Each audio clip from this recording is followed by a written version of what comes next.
সিঙ্গাপুরের বিপক্ষে পরাজয়কে আপনারা কে কিভাবে ব্যাখ্যা করবেন আমি জানি না, কিন্তু আমার একেবারে স্পষ্ট একটা কথা, আমাদের কোচ কাবরেরার ভুল একাদশ সিলেকশনের মাসুল দিল বাংলাদেশ। এবং শুরুর একাদশ যেটা করেছেন তিনি, আমার কাছে মনে হয়েছে সেটা আসলে ঠিক হয়নি। ঠিক না হওয়ার কারণেই আজ সিঙ্গাপুরের বিপক্ষে ম্যাচ হারলো। কারণ আপনারা প্রথমার্ধে যদি একটু খেয়াল করেন, সামিত সোম যে কয়েকটি বল বাড়িয়েছে, গোলের যে সুযোগগুলো তৈরি করে দিয়েছে, ওখানে যদি একজন নাম্বার 9 থাকতো তাহলে নিশ্চিত ভাবেই গোল আসতো এবং বাংলাদেশ প্রথমার্ধে এগিয়ে থাকতো। হ্যাঁ, তারপরের পরিস্থিতি কি হতো জানি না, কিন্তু একজন জেনুইন নাম্বার 9-এর অভাব আমরা তীব্রভাবে মানে ফিল করেছি অন্তত এই ম্যাচে। কিন্তু কাবরেরা সেটা বোঝাতে চাননি। কাবরেরা রাকিবকে দিয়ে, একজন উইঙ্গারকে দিয়ে নাম্বার 9-এর অভাব পূরণ করতে পেরেছেন, কিন্তু সেটা যে আসলে কাজে আসে না, ভুটান ম্যাচে সেটা দেখেছে এবং এই ম্যাচে আবারও সেটা প্রমাণ হলো।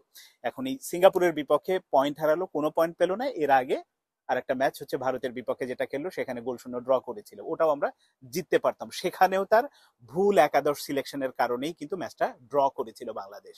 এই যে এরকম ব্লান্ডার করছে, এই কাজগুলো করছে, তারপরও ফুটবল ফেডারেশন এই কোচের ওপরে আস্থা রেখেই যাবে। তাকে চুক্তি একেবারে ওই যে আগামী বছর পর্যন্ত তার চুক্তি আছে, সেই চুক্তি পর্যন্ত হয়তো কন্টিনিউ করবেন, কিন্তু এটা বাংলাদেশের ফুটবলের জন্য যে সঠিক সিদ্ধান্ত হবে না, এই কথাটা আমরা যারা সাধারণ ফুটবল প্রেমী, সাধারণ মানুষ বুঝছি, কিন্তু ফুটবল ফেডারেশনের কর্মকর্তা যারা আছেন তারা বোঝেন না। এই কোচ কাবরেরার যখন কোচ চুক্তি নবায়ন করা হয়, তখন থেকে আমি বলেছি যে একজন নতুন কোচ নিয়োগ দেওয়া উচিত, কারণ হামজা চৌধুরী তখন মোটামুটি কনফার্ম হয়ে গেছে। এখন দেখেন হামজা চৌধুরী এসেছে, হামজা চৌধুরীর ক্লাস, ওটা নিয়ে কথা বলার কিছু নেই। সামিত সোম কি ক্লাসের সেটা আজ তিনি করে দেখিয়েছেন। আমরা সামনে কিউবা মিচেলকে পাবো হয়তো আরো, এবং স্ট্রাইকিং পজিশন নিয়ে আপনার হামজা চৌধুরীর বন্ধু, নামটা ভুলে গেলাম, জায়ান বোধহয়, উনি খেলতে চান, জায়ান হাকিম, তিনি খেলতে চান। তিনি যদি আসেন তাহলে আমাদের ওই স্ট্রাইকিং সমস্যাটাও কিন্তু সমাধান হবে। এই কারণে আমি চাই, আমরা চাই এই কোচের অবশ্যই পরিবর্তন। এখান থেকে যদি পরিবর্তন, পরের ম্যাচ এফসি এশিয়ান কাপে বাছাই পর্বের পরের ম্যাচ হয়তো দেরি আছে অক্টোবরে, এই ফাঁকে যদি কোচ না বদলানো হয়, এটা বাংলাদেশের ফুটবল নিয়ে আমরা যতই চিল্লাপাল্লা করি, যতই উন্মাদনা করি, আসলে কোনো লাভ নেই। যেখানে অবস্থা সেখানেই থাকবে।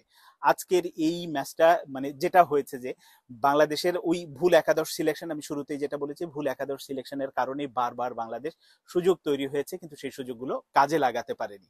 সামিত সোম আপনি দেখেন যে কয়েকটা 3 থেকে 4টি সুযোগ সে তৈরি করে দিয়েছে, কতটা অ্যাকিউরেসি হলে, কতটা মানে কনফিডেন্ট থাকলে আসলে এই কাজটা একজন খেলোয়াড় করতে পারে, এবং তিনি খুব সাবলীল ভাবে সেটা করেছেন। কিন্তু আমাদের যে স্ট্রাইকারের অভাব ছিল, নাম্বার 9-এর অভাব ছিল, সেটা তীব্রভাবে আবার ফুটে উঠেছে এবং এই কারণেই শেষ পর্যন্ত বাংলাদেশ গোল পায়নি। এখন এই অবস্থা যদি আগামীতেও চলতে থাকে এবং নাম্বার 9 নিয়ে যদি আসলে কাজ না করা হয় এবং এই কোচকে যদি আসলে বদলানো না হয়, তাহলে যে পরিস্থিতি চলছে এটাই চলতে থাকবে। আমাদের শুধু দর্শকদের উন্মাদনা হবে, আগ্রহ হবে, কিন্তু দিন শেষে ফলাফল শূন্য হিসেবেই আমাদের ফিরে আসতে হবে, হতাশ হতে হবে।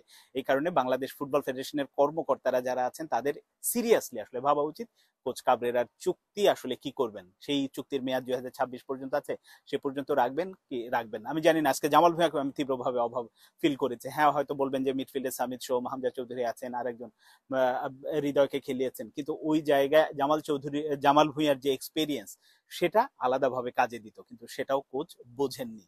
একজন উইঙ্গারকে স্ট্রাইকার হিসেবে খেলিয়ে সেখানে ফল আসে না, আসবে না, এটা দুনিয়ার কোথাও হয়নি। যার যে স্পেশালিটির জায়গায়, সেই জায়গাটা তাকে ব্যবহার করতে হবে।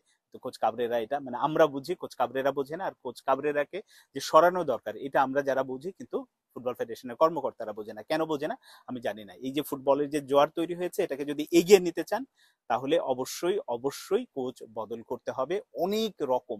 এবং আজকে তো খেলোয়াড়রা এক ধরনের পরীক্ষা দিল, সেই পরীক্ষা বলা যায় যে ফেল, যেহেতু মানে জিততে পারেনি ম্যাচ বা ড্র করতে পারেনি। একইভাবে যদি মাঠের বাইরের কথা চিন্তা করেন, অর্গানাইজিং যে ক্যাপাসিটি ছিল বা তাদের যেসব ব্যবস্থাপনা ছিল, সেখানেও কিন্তু কর্মকর্তারা ফেল করেছে। অর্থাৎ জায়গাগুলোতে, যে চেয়ারে বসে আছেন আপনারা ডিসিশন মেকিং এর জন্য, সেই জায়গাগুলোতে আপনারা ঠিকমতো কাজ করতে পারছেন না। আপনারা ব্যর্থ, তখন মাঠে খেলোয়াড়রা ব্যর্থ হবে, এটাই স্বাভাবিক। কারণ আপনারা ভুল কোচকে সিলেকশন করেছেন, ওই কোচ আবার ভুল একাদশ সিলেকশন করছে, যার ফলাফল সাধারণ মানুষ দিচ্ছে, হতাশ হচ্ছে, হতাশা নিয়ে বাড়ি ফিরছে। এই অবস্থার পরিবর্তন খুবই দ্রুততম সময়ের মধ্যে দরকার।